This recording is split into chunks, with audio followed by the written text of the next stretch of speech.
ఈరోజు చివరికి ఏ పరిస్థితిలోకి వెళ్ళిపోయిందంటే రాజ్యాంగం ఏమి చెప్తా ఉందో దానికి పూర్తిగా వ్యతిరేకంగా ఈరోజు రాష్ట్రంలో ప్రభుత్వ హాస్పిటల్ని, ప్రభుత్వ పాఠశాలని వీటన్నిటిని కూడా ప్రైవేటైజ్ చేయాలి, పీపీపీ మోడల్లో చేయాలన్నటువంటి ఆ కసరత్తులు జరుగుతూ ఉన్నటువంటి పరిస్థితులు చూస్తున్నాం తప్ప ఏదో మంచి చేయాలనేటువంటి ప్రయత్నం జరుగుతున్నట్టుగా నాకైతే ఎక్కడ కనబట్టలేదు. ఏదేమైనప్పటికీ మేము ఇప్పుడు ఏది మాట్లాడినా మీరు అప్పుడే అధికారం పోయి 2.5 నెలలు అయింది, అప్పుడే మీకు ఏంటి తొందర అనేటువంటి పరిస్థితి మేము ప్రజలతో అనిపించుకునేటువంటి పరిస్థితి మాకు లేదు. కానీ ఏదేమైనప్పటికీ ప్రజలకి మంచి జరగాలి, రాష్ట్రానికి మంచి జరగాలి, రాష్ట్ర ప్రజలకు మేలు జరగాలి అనేటువంటిది ఈ స్వతంత్ర దినోత్సవం, పవిత్రమైనటువంటి దినోత్సవం. ఇవి ఈ సందర్భంగా మేము కోరుకుంటా ఉన్నాం. సో దానికోసం మేము ఫైట్ చేస్తాం, ప్రభుత్వాన్ని నిలదీస్తాం. బలం లేదు, ఎందుకు నుంచి ఉంటారు అసలు? చంద్రబాబు నాయుడు గారికి ఏంటంటే ఓటుకి నోటు ఇచ్చి కొండం అనేటువంటిది ఆయన పేటెంట్. కానీ దానికి ఎన్నికల్లో అవకాశం లేదు. ఎందుకంటే 850 ఓట్లు ఉన్నటువంటి 838 ఓట్లు ఉన్నటువంటి స్థానిక సంస్థల ఎన్నికల్లో 600 పైచిలుకు ఓట్లు వైఎస్ఆర్ కాంగ్రెస్ పార్టీకి ఉంటే నువ్వు 180 ఓట్లు పట్టుకొని నేను ఎన్నికల్లో పోటీ చేస్తానంటే ఎవరన్నా ఏమంటారు చెప్పండి? మళ్ళీ దానికి మేము తప్పుకున్నాం. హుందాగా తప్పుకోవడం ఏంటి? హుందాగా తప్పుకోవడం నాకు తెలియదు. నువ్వు 180 ఓట్లు పట్టుకొని మేము 400 ఓట్ల మెజార్టీ ఉంటూ హుందాగా నువ్వు తప్పుకోవడం ఏంటి?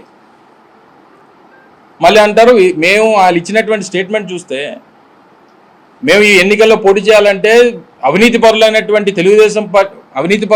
వైఎస్ఆర్ కాంగ్రెస్ పార్టీకి చెందినటువంటి నాయకులు మా పార్టీలో చేర్చుకోవాలి, అది మాకు ఇష్టం లేదు, అందుకని మేము పోటీ నుంచి విరమించుకున్నాం. మరి మనం మా వైసీపీ కార్పొరేట్లను జాయిన్ చేసుకున్నాం, రాలేటి? అది మహాత్మా గాంధీని, బిఆర్ అంబేద్కర్ వాళ్ళందరూ ఏం మాట్లాడేటువంటి దానికి అర్థం ఉండాలి. ప్రతిదానికి ఎన్నికల్లో మీకు బలం లేకుండా అనేక సందర్భాల్లో పోటీ చేసావు. గతంలో ఈ పక్క రాష్ట్ర ముఖ్యమంత్రి అయినటువంటి మన రేవంత్ రెడ్డి గారు, వాళ్ళిద్దరి మధ్యలో కేసు ఉంది కదా, మనకు తెలుసు కదా. దేనికి? అదే ఎమ్మెల్సీ ఎలక్షన్ కోసమే కదా. గతంలో వివేకానంద రెడ్డి గారు కడపలో పోటీ చేసినప్పుడు ఆ రోజు కూడా నువ్వు ఇలాగే ఓటుకు నోట్లు పెట్టి మాకు బలం ఉన్నప్పటికీ నువ్వు పోటీ పెట్టి నువ్వు దాన్ని కైవసం చేసుకునేటువంటి ప్రయత్నం చేసావు. ఈసారి నీకు అవకాశం లేదు. అందులో మరి ముఖ్యంగా వీటన్నిటికన్నా మించి వైఎస్ఆర్ కాంగ్రెస్ పార్టీకి చెందినటువంటి పార్టీ ఎంపీటీసీలు కానీ లేకపోతే మా పార్టీ నాయకత్వం కానీ మేము దేనికి లొంగము అనేటువంటి ఒక మెసేజ్ని బలంగా ఇవ్వగలిగాం కాబట్టే ఆయన కూడా ఆఖరి నిమిషంలో పోటీ నుంచి తప్పుకున్నాడు. అంటే ఆ స్ట్రెంగ్త్ ఈరోజు వైఎస్ఆర్ కాంగ్రెస్ పార్టీ క్యాడర్లో గడిచినటువంటి 2.5 మాసాలుగా జరిగినటువంటి దాడులు ఈరోజు రాష్ట్రంలో వైఎస్ఆర్ కాంగ్రెస్ పార్టీ కార్యకర్తల్ని, అభిమానుల్ని మరింత స్ట్రెంగ్తన్ చేసేటువంటి కార్యక్రమం చేసింది. ఆ మెసేజ్ని ఇచ్చాం.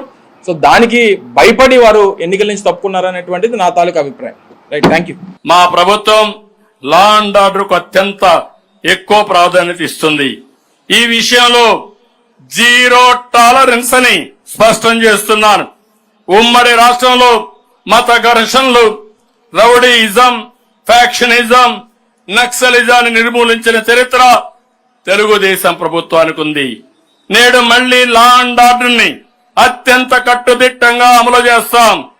రాష్ట్రంలో పెట్టుబడులు రావాలంటే శాంతి భద్రతలు ఉండాలి.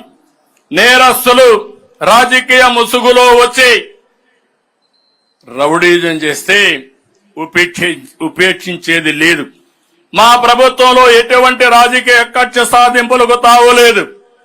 కానీ తప్పు చేసిన వారిని ఎట్టి పరిస్థితుల్లో ఉపేక్షించే అవకాశమే లేదని ఈ వేదిక మీద నుంచి ప్రకటిస్తున్నా.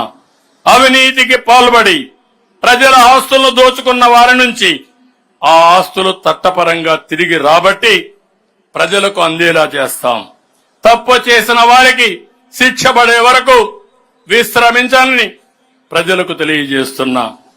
ప్రభుత్వ సామాజిక న్యాయానికి కట్టుబడింది. అన్ని వర్గాలకు న్యాయం జరగాలనేది మా నినాదం, మా విధానం.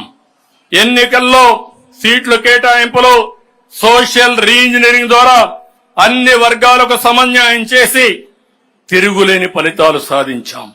ఈ క్రమంలో నేడు ఎస్సీ వర్గీకరణపై సుప్రీంకోర్టు ఇచ్చిన తీర్పుని స్వాగతిస్తున్నాం.